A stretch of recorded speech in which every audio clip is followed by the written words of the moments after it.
ചുണ്ട് കൊണ്ട് എന്തോ കാണിച്ചെന്ന് പറഞ്ഞാണല്ലോ. ലൈവിൽ വരും, ഇനി ലീക്കാവും. അടിപൊളിയല്ലേ, എനിക്ക് ഇഷ്ടമാണ്. അത് ശരിക്കും കണ്ടവരൊക്കെ കണ്ടു. എന്തായാലും എനിക്ക് സബ്സ്ക്രിപ്ഷൻ കൂടുന്നുണ്ട്, ഭയങ്കര സന്തോഷം. രേണുസുതിയുടെ പുതിയ കുറച്ച് വീഡിയോസ് നിങ്ങൾ കണ്ടു കാണുമെന്ന് ഞാൻ വിചാരിക്കുന്നു. ഇന്നലെ കുറേ മീഡിയക്കാർക്ക് കുറച്ച് ബൈറ്റൊക്കെ പുള്ളിക്കാരത്തി കൊടുത്തിട്ടുണ്ടായിരുന്നു. എന്തായാലും നമുക്ക് ആ വീഡിയോസിനകത്തോട്ട് പോകുന്നതിന് മുന്നേ ഞാനിവിടെ വേറൊരു സാധനം കാണിക്കാം. കിച്ചുവിൻ്റെ ഇൻസ്റ്റാഗ്രാമിൽ ഇന്നലെ ഇട്ട സ്റ്റോറിയാണത്. ഹാപ്പി ബർത്ത്ഡേ അച്ഛാന്നും പറഞ്ഞിട്ട്. അതായത് പണ്ട് സുധിയുടെ ബർത്ത്ഡേ സെലിബ്രേറ്റ് ചെയ്യുന്ന ഒരു റീലും ഇതിൻ്റെ കൂടെ പോസ്റ്റ് ചെയ്തിട്ടുണ്ട്. നമ്മുടെ രേഷ്മ പി തങ്കച്ചന് മാത്രം സ്വന്തം ഭർത്താവിൻ്റെ ജന്മദിനം ഓർമ്മയില്ല. ഭർത്താവ് മരിച്ച ദിവസം അറിയത്തില്ല, ജനിച്ച ദിവസം അറിയത്തില്ല, ഒരു തേങ്ങ അറിയത്തില്ല.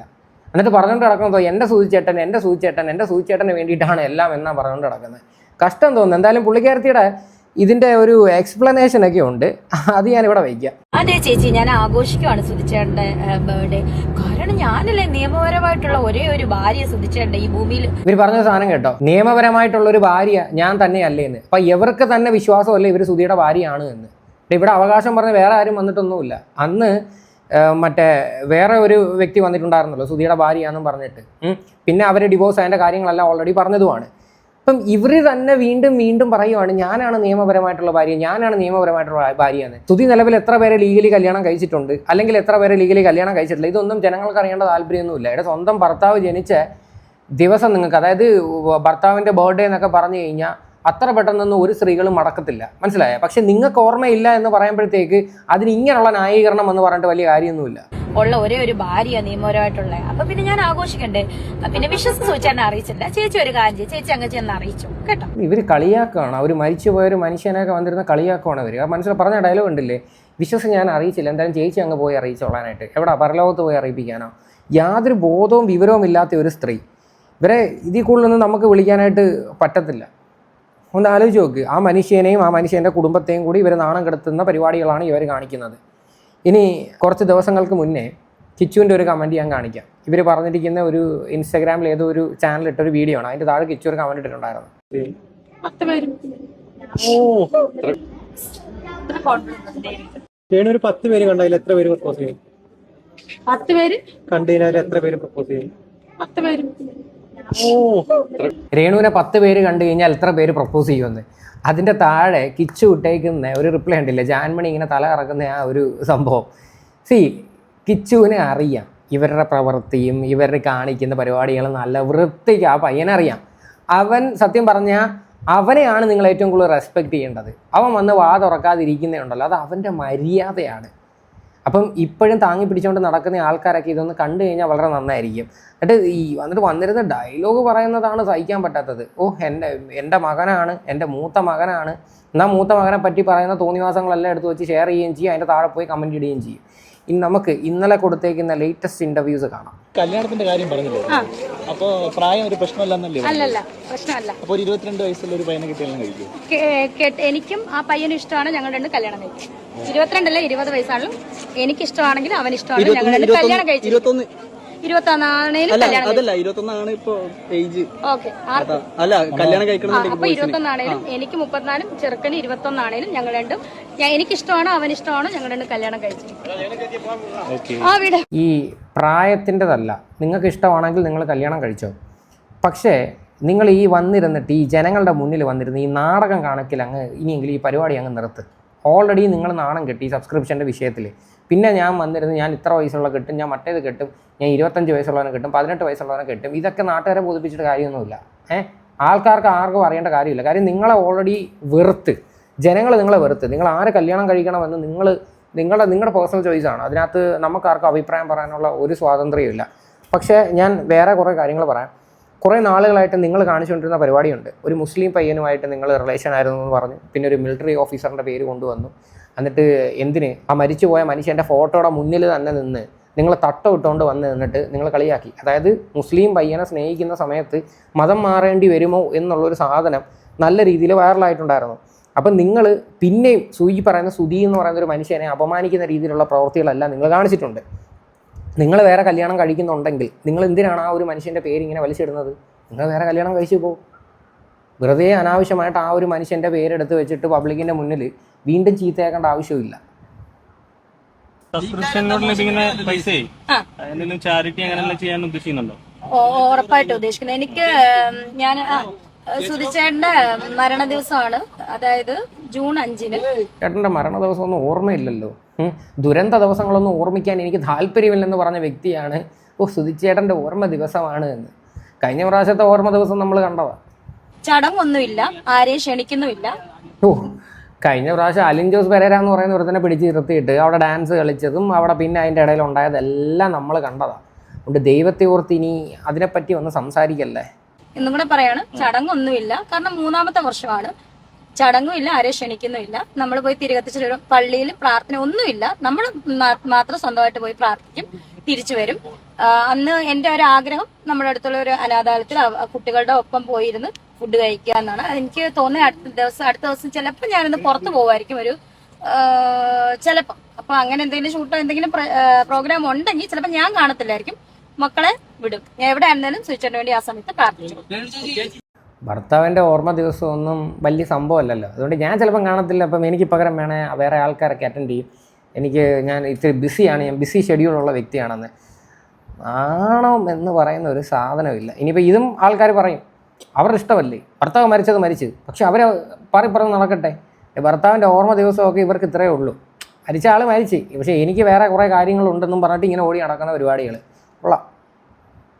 ചുണ്ട് കൊണ്ട് എന്തോ കാണിച്ചെന്ന് പറഞ്ഞാണല്ലോ ഇടയ്ക്ക്. പിന്നെ നമ്മുടെ ലൈവിൽ വന്ന് കുറെ ഇഷ്യൂ ഒക്കെ ഉണ്ടായല്ലോ, അതിനെപ്പറ്റി പ്രതികരണം ഒന്നുമില്ല.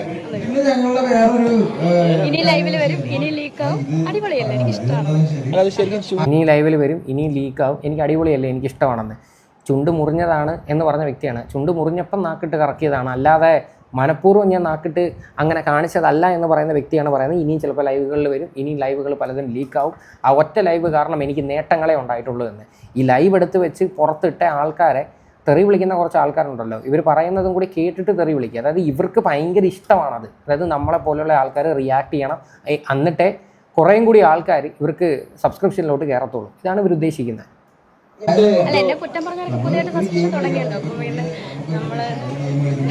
അല്ല, ചുണ്ട് കൊണ്ട് എന്തോ കാണിച്ചെന്ന് പറഞ്ഞാണല്ലോ. കണ്ടല്ലോ, ഇനി പ്രത്യേകിച്ച് എനിക്ക് ഡെമോ ഒന്നും ചെയ്യാൻ പറ്റില്ല. കണ്ടവരൊക്കെ കണ്ട്. എന്തായാലും സബ്സ്ക്രിപ്ഷൻ കൂടുന്നുണ്ട്, ഭയങ്കര സന്തോഷം. സബ്സ്ക്രിപ്ഷൻ കൂടുന്നുണ്ട്, എനിക്ക് വളരെ സന്തോഷം. ഇതാണ് ഇവർക്ക് എല്ലാവർക്കും വേണ്ടത്. ഇപ്പം ഹൻസിക കൃഷ്ണയുടെ കാര്യം എടുത്തു കഴിഞ്ഞാലും ഒരൊറ്റ വീഡിയോ കൊണ്ട് എത്ര സബ്സ്ക്രൈബേഴ്സാണ് കയറിയത്. അതേപോലെ ഇതിൻ്റെ എണ്ണം കൂടിക്കൊണ്ടേ ഇരിക്കുവാണ്. എന്തായാലും ഇവർക്കൊക്കെ സത്യം പറഞ്ഞു കഴിഞ്ഞാൽ ഉളുപ്പില്ലേ? എനിക്കറിയാൻ മേലാണ്ട് ഞാൻ ചോദിക്കുക, ഈ സബ്സ്ക്രിപ്ഷൻ എന്ന് പറഞ്ഞു കഴിഞ്ഞാൽ ഇതിനു വേണ്ടി മാത്രം വെച്ചിരിക്കുവാണോ? അതായത് ഇങ്ങനെയുള്ള അപരാധങ്ങൾ കാണിക്കാൻ വേണ്ടി ഒരുപാട് ആൾക്കാർ ഈ സബ്സ്ക്രിപ്ഷൻ നല്ല രീതിയിൽ യൂസ് ചെയ്യുന്നുണ്ട്.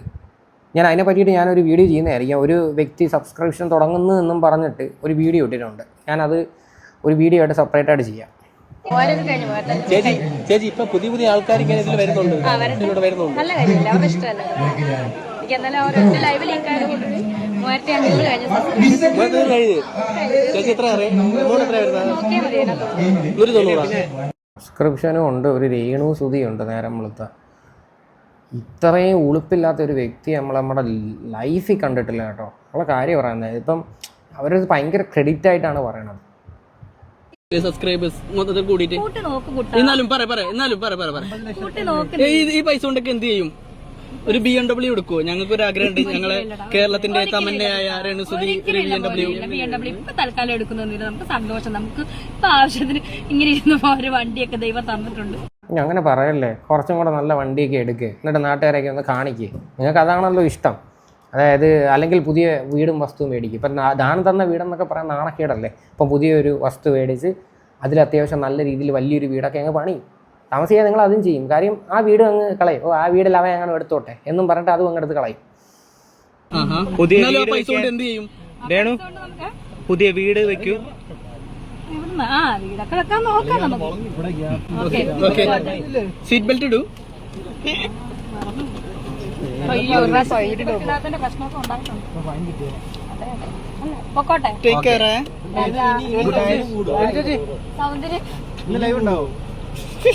ആരക്കടത്ര മുട്ടി നിൽക്കണേ. ലൈവ് ഉണ്ടാവുമെന്ന് ചോദിക്കുമ്പം അതിൻ്റെ ബാക്ക്ഗ്രൗണ്ടിൽ ഒരു വ്യക്തി പറഞ്ഞ ഡയലോഗ് കേട്ടില്ലേ, ആർക്കട ഇത്ര മുട്ടി നിൽക്കുന്നേ എന്ന്. സ്വന്തമായിട്ട് എന്തിനാണ് ഇങ്ങനെ നാണം കെടാനായിട്ട് നിങ്ങളിങ്ങനെ ഇറങ്ങി തിരിച്ചിരിക്കുന്നത്? നിങ്ങളെ സത്യം പറഞ്ഞാൽ നിങ്ങളുടെ സബ്സ്ക്രിപ്ഷൻ കാണണമെന്ന് ഇവിടെ ജനങ്ങൾക്ക് ആർക്കും നിർബന്ധമൊന്നുമില്ല. പല ആൾക്കാരും ഇതെടുത്ത് വെച്ച് റിയാക്ട് ചെയ്യുന്നത് ഇവരുടെ ഒരു തനി കോണം ജനങ്ങൾ മനസ്സിലാക്കണം എന്ന് വെച്ചിട്ടാണ്. ഇതിപ്പോൾ എന്ന് പറഞ്ഞു കഴിഞ്ഞാൽ ഉണ്ടല്ലോ, രേണു കാരണം സോഷ്യൽ മീഡിയ ഓപ്പൺ ആക്കാൻ പറ്റാത്തൊരു സിറ്റുവേഷനാണ്. കാര്യം എല്ലാവർക്കും കിട്ടുന്നതിൻ്റെ ഡബിൾ ഇരട്ടി റീച്ച് രേണുവിന് കിട്ടുന്നുമുണ്ട്. കാര്യം എന്ന് വെച്ച് കഴിഞ്ഞാൽ ഇവർ ചെയ്യുന്ന ഈ അപരാധങ്ങളാണ്. അതുകൊണ്ടാണ് ഇവർ ഈ സ്റ്റിൽ ഇപ്പോഴും ഈ ലൈം ലൈറ്റിൽ നിൽക്കുന്നത്. ബിഗ് ബോസിൽ നിന്ന് ഇറങ്ങി എത്ര പേര് ഇതുപോലെ ഇങ്ങനെ ഫേമസ് ആയിട്ട് നിൽപ്പുണ്ട്? ഒരു മനുഷ്യരും ഇല്ല, എല്ലാവരും അണഞ്ഞ്. വേറെ ആരെങ്കിലും പേര് വെച്ചിട്ട് ഒരു വീഡിയോ ഇട്ട് നോക്ക്, കേരളത്ത് പോലും ഇല്ല. ഇവരെ കണ്ടാൽ മതി.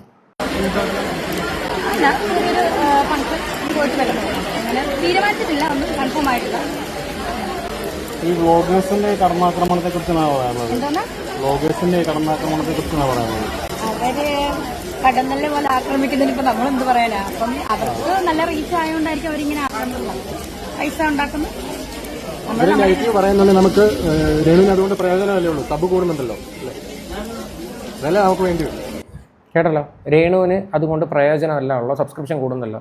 രേണു ചിരിച്ചുകൊണ്ട് പറയുന്നത്. അതിൻ്റെ അടുത്ത് പറയുന്നത് അവർ ചിലപ്പം പൈസ കിട്ടുന്നുണ്ടായിരിക്കും, അവർ ചെയ്യട്ടെന്ന്. അപ്പോൾ ബ്ലോഗേഴ്സിൻ്റെ കടന്നാക്രമണം എന്ന രീതിയിൽ നിങ്ങൾ പറയേണ്ട കാര്യമൊന്നുമില്ല. കാര്യം നിങ്ങൾക്കറിയാം, നിങ്ങൾക്കിത് റീച്ചാണ്, നിങ്ങൾക്ക് കുറച്ചും കൂടി നിങ്ങൾ ഫേമസ് ആകുമെന്ന് നിങ്ങൾക്ക് നല്ല വൃത്തിയായിട്ട് ബോധമുണ്ട്.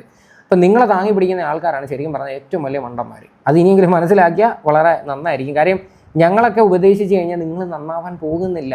കാര്യം നിങ്ങൾ ഒരു സാധനം മനസ്സിൽ കരുതി വെച്ചിട്ടുണ്ട്, ഞാൻ എന്ത് ചെയ്തിട്ടും എനിക്ക് റീച്ച് വേണം, ഞാൻ എന്ത് കോപ്പ് വേണമെങ്കിലും ഞാൻ കാണിക്കും, ഒരുത്തനും എന്നോട് ചോദിക്കേണ്ട കാര്യമില്ല, എനിക്ക് പൈസയാണ് ഇമ്പോർട്ടൻറ്റ് എന്നും പറഞ്ഞ് തുനിഞ്ഞിറങ്ങിയിരിക്കുന്ന ഒരു വ്യക്തിയാണ്. എന്തായാലും ഇത്രയാണ് രേണു സുധിയുടെ കുറേ അപരാധങ്ങൾ. ഇതിൽ കൂടുതൽ വേറെ ഒന്നുമില്ല, വെച്ച് ഞാൻ വീണ്ടും വെറുപ്പിക്കുന്നില്ല. എന്തായാലും ഞാൻ വീണ്ടും ഒരു വീഡിയോ കൂടെ ചെയ്യുന്നതായിരിക്കും, ഒരു സബ്സ്ക്രിപ്ഷനിൽ റിലേറ്റഡ് ആയിട്ട് ഒരു വീഡിയോ ഞാൻ ഉറപ്പായിട്ട് ചെയ്യുന്നതായിരിക്കും. എന്തായാലും ഈ ഒരു വിഷയമായിട്ട് ബന്ധപ്പെട്ട് നിങ്ങളുടെയൊക്കെ അഭിപ്രായങ്ങൾ എന്താണെന്ന് വെച്ചാൽ നിങ്ങൾ തീർച്ചയായിട്ടും കമൻറ്റ് ചെയ്യും.